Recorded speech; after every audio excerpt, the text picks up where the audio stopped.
मैं आपको बताना चाहूंगा कि मैं सीमांत के उस क्षेत्र से आता हूं जहां पर इंदिरा गांधी नहर की कल्पना जहां के लिए 1957 में की गई। 1957 में जब इंदिरा गांधी नहर सिंचाई परियोजना की कल्पना की गई थी, तब ये सोचा गया था कि देश के आखिरी हिस्से तक हम पानी पहुंचाएंगे।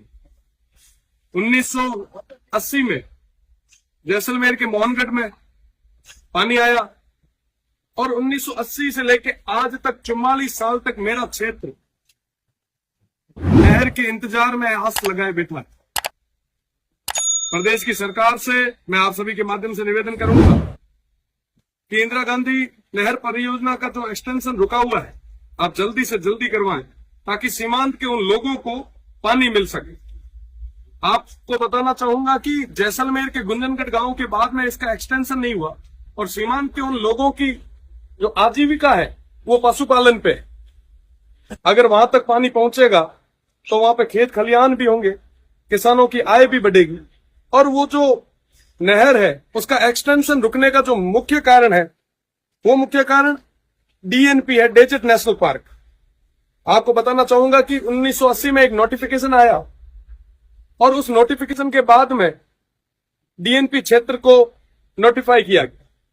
डीएनपी क्षेत्र के अंदर लगभग 3162 वर्ग किलोमीटर क्षेत्र है और जिसका 1962 वर्ग किलोमीटर क्षेत्र जैसलमेर का और 1200 वर्ग किलोमीटर क्षेत्र बाड़मेर का, 185 राजस्व गांव इसके अंदर है।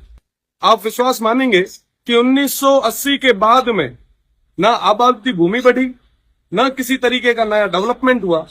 आज क्योंकि वन एवं अभ्यारण्य की भी बात हो रही है, मैंने आज सरकार से निवेदन भी किया है, मंत्री जी से भी निवेदन किया है कि उस क्षेत्र में उन 185 राजस्व गांवों में मूलभूत सुविधा पहुंचाने का काम हम लोगों को करना चाहिए। आप विश्वास मानेंगे कि अभी तक वहां के किसानों को किसी भी तरीके का केसीसी या ऋण उठाने की कोई सुविधा नहीं दी गई है। वो ऋण नहीं उठा सकते, वो कोई लोन नहीं ले सकते, वो बेच नहीं सकते, वो किसी भी जमीन को हस्तांतरित नहीं कर सकते। कई सारी ऐसी समस्याएं आगे आ रही है। तो इन सब तमाम चीजों को मैंने आज माननीय मंत्री जी के सामने और प्रदेश की सरकार के सामने रखा है। साथ ही साथ मोबाइल टावर, आप देखेंगे कि साहब एक दिन के लिए अगर मोबाइल टावर या कोई रेंज या कोई जब परीक्षा होती है तो एक दिन के लिए जब मोबाइल टावर को ब्लॉक किया जाता है, इंटरनेट को बंद किया जाता है, तो हमारे युवा भाई खाना पीना छोड़ देते हैं। उस स्थिति में आप सोचिए, आप विचार कीजिए, आप कल्पना कीजिए कि साहब उन लोगों के क्या हाल होंगे जिनके पास अभी तक मोबाइल नेटवर्क नहीं पहुंचा। लाइट की हम बात करें तो अभी सब हाहाकार मचा रहे हैं कि साहब हर जगह कटौती हो रही है।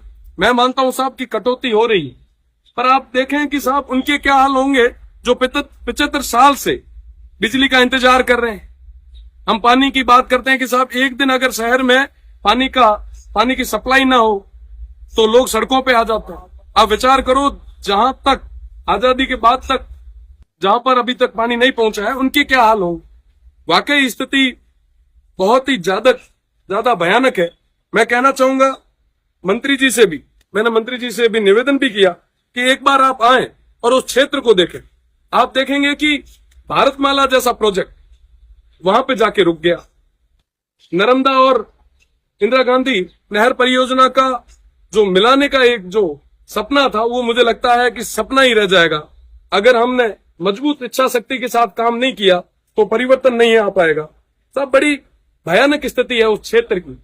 अगर कोई प्रसव समय में कोई हॉस्पिटल तक जाना भी चाहे तो दूर दराज तक कोई हॉस्पिटल नहीं है और रोडें भी नहीं। कई बार जच्चा और बच्चा दोनों की मृत्यु हो जाती है। वाकई स्थितियां बहुत खराब है। मैं आपको निवेदन करना चाहूंगा आपके चैनल के माध्यम से, मैं उन गांवों का नाम लेना चाहूंगा जिन गांवों का नाम इस राजधानी में आज तक किसी ने नहीं लिया। गडरा रोड आपको बता दूं कि सीमांत की आखिरी पंचायत समिति है और गडरा रोड से 1 किलोमीटर बाद इंटरनेशनल बॉर्डर शुरू हो जाता है। उस गडरा रोड के बोई, नोडडी, समंद का पार, हाफिया, फांगड़ी, चंदनिया, बनियाली, चौथियाली, खड़ीन, सेला, धिंगानी बस्ती, बच्चिया, पूंजराज का पार, सरगुवाड़ा, द्राबा, ढगारी, मठरानी, पीपरली, पते का पार, गप्पण, दाबड़, सांकली, हाफिया, कुपड़िया, रावतसर, सालम सिंह बस्ती, दुथोड़, ये तमाम कई सारे ऐसे गांव, 185 गांव है जहां पे अभी तक मूलभूत सुविधा नहीं पहुंची। हम बंद एसी के कमरे में सब तरीके की बातें कर लेते हैं, पर जरूरत है उन क्षेत्र को आगे तक ले जाने की। बिजली नहीं पहुंची, पेयजल नहीं है, आबादी भूमि नहीं है, किसी भी तरीके की कोई सुविधा नहीं पहुंची, तो वन एवं पर्यावरण की मांगों पे सबसे बड़ी मांग मुझे लगता है हमारी है।